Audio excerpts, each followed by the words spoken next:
Hello everyone and welcome to Batang Bulaga kami. And she is the fourth winner of Female Classic Clones for today.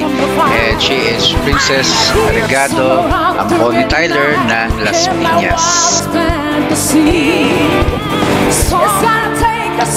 Kung mapapansin nyo siya sa laban na yan, at buti na lang at kahit paano, siya pa din ang nanalo.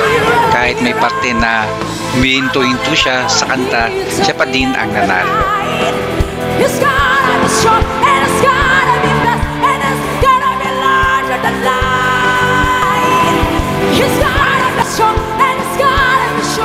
At wag na wag kayo mawawala bukas at grand final na ng Female Classic Clones at ito ang mga maglalaban-laban bukas.